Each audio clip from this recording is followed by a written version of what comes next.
Hi guys, welcome to the channel Harsh sir angels classes. बच्चे देखिए, first lecture के अंदर हमने पढ़ा था कैपिटल के बारे में पढ़ा, हमने लायबिलिटीज के बारे में पढ़ा और आज हम पढ़ने जा रहे हैं लेक्चर 2 में एसेट्स के बारे में। ठीक है, तो आइए स्टार्ट करते हैं एसेट्स की डेफिनेशन से। तो देखिए बच्चे, एसेट्स की डेफिनेशन में हम पढ़ते हैं कि assets are the economic resources of the business. Assets क्या है? बेसिकली एक बिजनेस के इकोनॉमिक रिसोर्सेज हैं। देखिए, हमने पढ़ा था लास्ट लेक्चर में कि जो ओनर होता है वो अपने रिसोर्सेज को इन्वेस्ट करता है बिजनेस में। ठीक है, तो ओनर के रिसोर्सेज कौन कौन से होते हैं? लाइक जैसे कैश इन हैंड होता है, कैश एट बैंक होता है, बिल्डिंग, मशीनरी, फर्नीचर।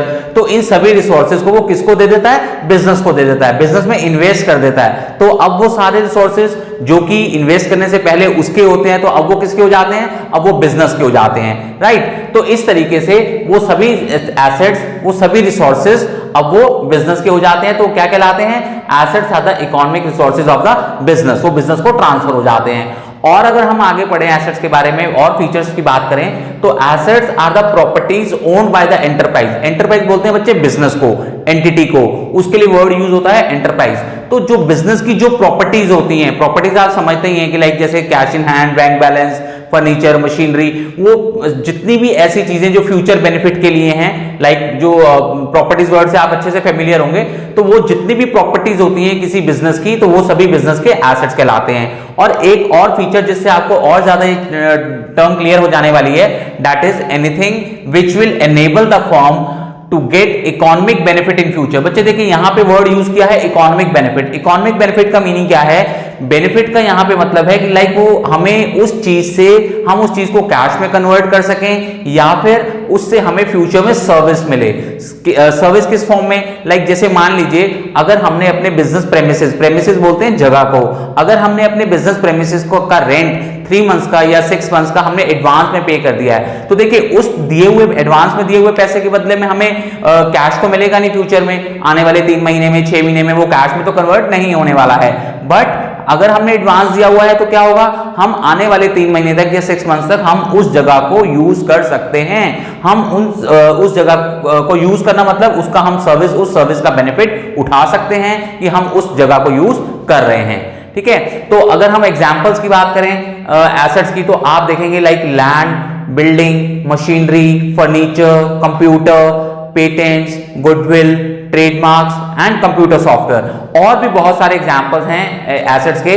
तो आप इन सब एग्जांपल्स में ये चीज नोटिस कीजिए कि these are the economic resources of the business. इनमें से बहुत सारे रिसोर्सेज, कुछ चीजें ऐसी हो सकती हैं जो बिजनेसमैन ने, मींस ओनर ने बिजनेस को दी हों, या हो सकता है बिजनेस ने खुद से खरीदी हो। बट अगर इनमें से कोई भी, चाहे वो ओनर ने दिया या बिजनेस ने खुद से बाय की है, लेकिन ये सभी चीजें बिजनेस के फ्यूचर बेनिफिट के लिए होंगी। बिजनेस चाहे तो फ्यूचर में इनको कैश में कन्वर्ट कर सकता है, चाहे तो इनके बदले सर्विसेज यूज कर सकता है, और ये सारी बिजनेस की प्रॉपर्टीज भी कहलाती हैं। प्रॉपर्टीज को मैंने यहाँ 2 टाइप से डिफाइन किया है, मतलब सेग्रीगेट किया। लाइक एक होती है बच्चे हमारे टेंजिबल प्रॉपर्टीज, ठीक है, टेंजिबल एसेट्स भी बोल सकते हैं इनको। एक होती है इंटेंजिबल। टेंजिबल और इंटेंजिबल में बेसिक डिफरेंस क्या होता है? टेंजिबल वो होते हैं जिनको हम देख सकते हैं, हम कहते हैं which can be seen, felt, measure, जिनको हम देख सकते हैं, ठीक है। और इंटेंजिबल होती है जिनको हम नहीं देख सकते हैं। बाकी डिटेल में इसके बारे में अभी हम पढ़ेंगे। तो अभी यहाँ के लिए टेंजिबल और इंटेंजिबल आप देखिए कि मैंने एग्जांपल से भी आपको थोड़ा समझा देता हूँ। Land, building, machinery, furniture, computer, इन सबको आप देख सकते हैं। तो दीज आर टेंजिबल एसेट्स। और इंटेंजिबल होते हैं like patent, goodwill, trademark, computer software, जिनको आप देख नहीं सकते हैं, ठीक है, लेकिन ये भी हमारे बेनिफिट के लिए होते हैं। अभी हम डिटेल में इसके बारे में इसके बाद बात करते हैं। तो आप देखेंगे यहाँ पे कि essential feature of all type of assets is that they have money value. एक बहुत इंपॉर्टेंट बात बता रहा है कि अगर हम किसी चीज को, किसी थिंग को एसेट बोलने जा रहे हैं, तो उसमें सबसे इंपॉर्टेंट पॉइंट क्या है कि उसकी मनी वैल्यू होना जरूरी है। मनी वैल्यू मींस अगर कोई चीज ऐसी जिसको आप बोलें कि आपके फ्यूचर बेनिफिट के लिए है, बट आप उसको कैश के अंदर कन्वर्ट नहीं कर सकते, कैश में एक्सप्रेस नहीं कर सकते, मनी की टर्म्स में एक्सप्रेस नहीं कर सकते, तो उस चीज को हम एसेट नहीं ले सकते हैं, नहीं ट्रीट कर सकते हैं। इसको आपको मैं एक एग्जांपल से समझाता हूं। जैसे कभी कभी क्या होता है, कुछ पेरेंट्स बोलते हैं कि हमारे बच्चे हमारे एसेट्स हैं। बेसिकली क्या है, वो मीनिंग कन्वे करना चाहते हैं कि हमारे बच्चे हमारे फ्यूचर बेनिफिट के लिए हैं। बट द थिंग इज कि क्या कोई पेरेंट अपने बच्चों की मनी वैल्यू को बुक्स ऑफ अकाउंट में एक्सप्रेस कर सकता है? बिल्कुल भी नहीं। इसलिए बच्चों की मनी वैल्यू को हम बुक्स ऑफ अकाउंट्स में एज एन एसेट शो नहीं कर सकते, भले ही हमारे बच्चे हमारे फ्यूचर बेनिफिट्स के लिए हों। तो किसी भी चीज को, किसी भी थिंग को अगर हम एसेट रिकॉग्नाइज करते हैं तो उसके लिए जरूरी है सबसे पहली बात कि उसको मनी वैल्यू में कन्वर्ट करना या एक्सप्रेस करना मतलब पॉसिबल होना चाहिए, राइट। आप रिवाइज कीजिए, आगे कंटिन्यू करते हैं। Now assets can be further classified into non current assets, current assets and fictitious assets. तो आइए एक एक करके स्टार्ट करते हैं। सबसे पहले हम नॉन करंट एसेट्स से स्टार्ट करते हैं बच्चे। नॉन करंट एसेट्स में कहता है कि which are held by the business not with the purpose to resale. वो एसेट्स जिनको बिजनेस इस पर्पस से रखता है कि उनको बेचा नहीं जाना है, not with the purpose to resale, but are held either as investment, या तो इन्वेस्टमेंट के पॉइंट ऑफ व्यू से उसको अपने पास रखता है, या फिर to facilitate business operations. Facilitate का मीनिंग होता है कि हेल्प के लिए, ठीक है, तो और टू फैसिलिटेट बिजनेस ऑपरेशन, जो बिजनेस के ऑपरेशंस हैं, बिजनेस की वर्किंग है जिसमें वो यूज होना है, दैट इज उस पॉइंट ऑफ व्यू से।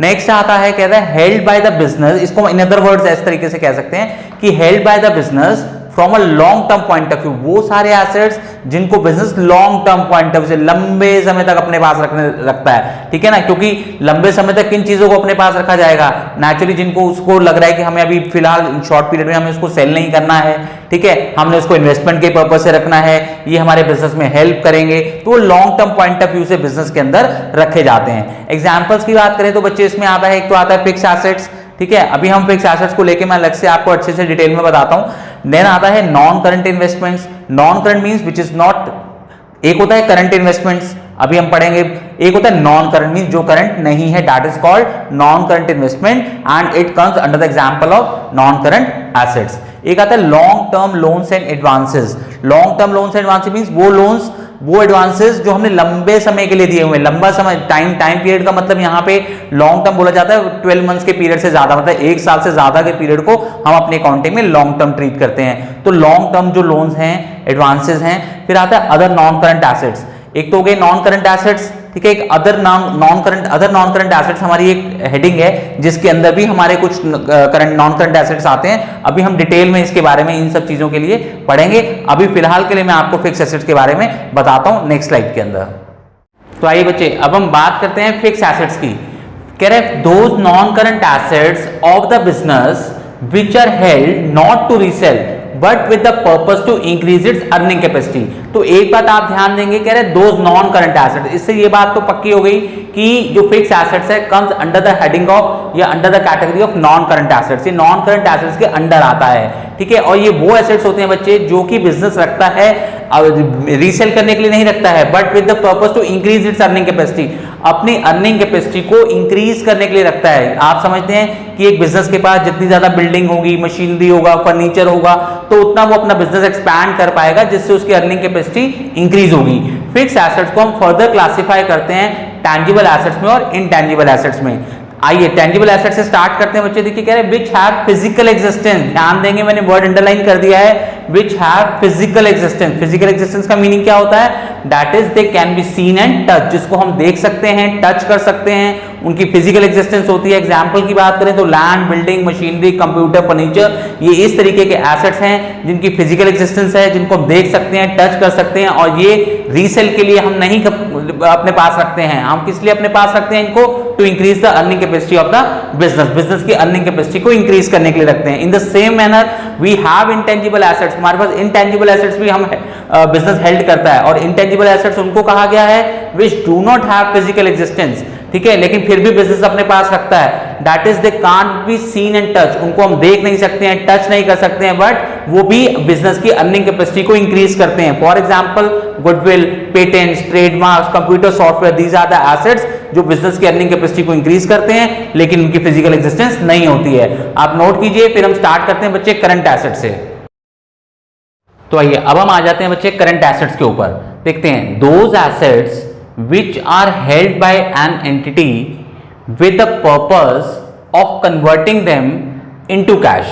ध्यान देंगे वो एसेट्स जो एक बिजनेस उनको अपने पास रखता है इस पर्पस से कि वो कैश में कन्वर्ट हो जाएंगे या कैश में कन्वर्ट हो जाते हैं, ठीक है।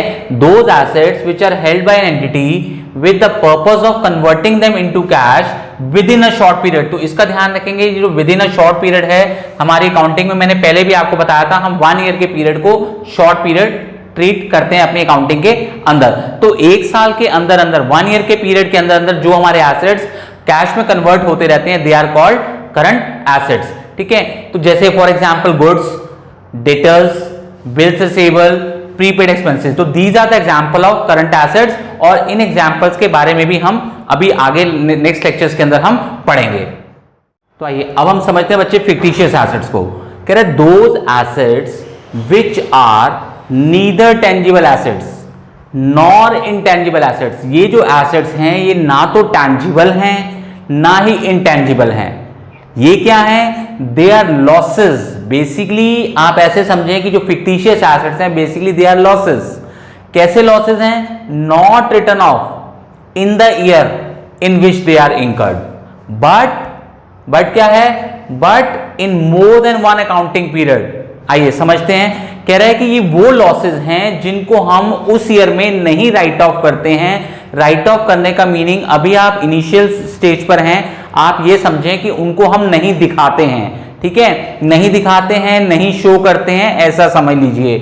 क्या नहीं शो करते हैं? As a loss. ठीक है, एज ए लॉस हम शो नहीं करते हैं। किस ईयर में शो नहीं करते हैं? जिस ईयर में वो होते हैं। तो रादर हम क्या करते हैं? उसको बहुत सारे मोर देन वन अकाउंटिंग पीरियड, 1 साल से एक अकाउंटिंग पीरियड से ज्यादा ईयर्स में हम उस लॉस को शो करते हैं। मींस ऐसा समझें कि मान लीजिए हमने इस ईयर कोई 5 लाख रुपीस का एडवर्टीजमेंट एक्सपेंडिचर कर दिया। ठीक है, अब एक तो ये है कि हम उसको इसी ईयर एडवर्टीजमेंट एक्सपेंडिचर के नाम से 5 लाख रुपीस शो कर दें। शो कर दें मींस लॉस दिखा दें। ठीक है, तो ऐसे में वो फिक्टिशियस एसेट नहीं कहलाएगा। ठीक है, लेकिन अगर हम क्या करते हैं कि हमने एक्सपेंडिचर तो किया 5 लाख, इस ईयर हमने 1 लाख शो किया, रिमेनिंग 4 लाख हमने आने वाले 4 इयर्स और रिमेनिंग 4 इयर्स में 1 लाख करके शो किया।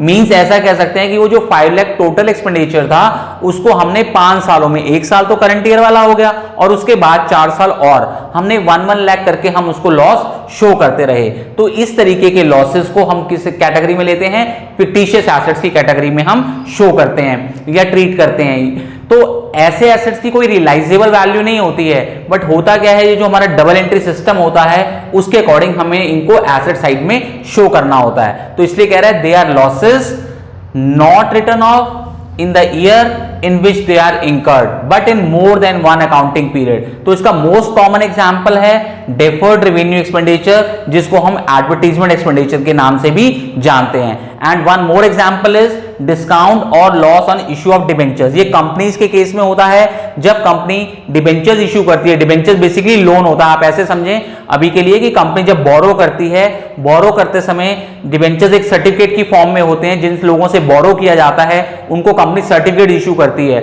दो सर्टिफिकेट्स आर कॉल्ड डिबेंचर्स। तो जब उन डिबेंचर्स को इश्यू किया जाता है, उन लोन सर्टिफिकेट्स को इश्यू किया जाता है, उस टाइम पे जो कंपनी डिस्काउंट देती है, वो उस डिस्काउंट को या उस लॉस को हम राइट ऑफ उस ईयर में नहीं करते हैं जिस ईयर में कंपनी वो डिस्काउंट या लॉस कंपनी को वो होता है, बल्कि आने वाले कई सालों तक हम उस लॉस को शो करते रहते हैं। तो इस तरीके से आज की क्लास में आपने देखा एसेट्स का हमने क्लासिफिकेशन, पहले एसेट्स को हमने डिफाइन किया, फिर हमने उसका क्लासिफिकेशन किया about non current assets, current assets और फिक्टिशियस एसेट्स। बाकी की क्लासेस के अंदर हम आगे की टर्म्स को कंटिन्यू करेंगे, तब तक आप इस सबको रिवाइज करके रखेंगे।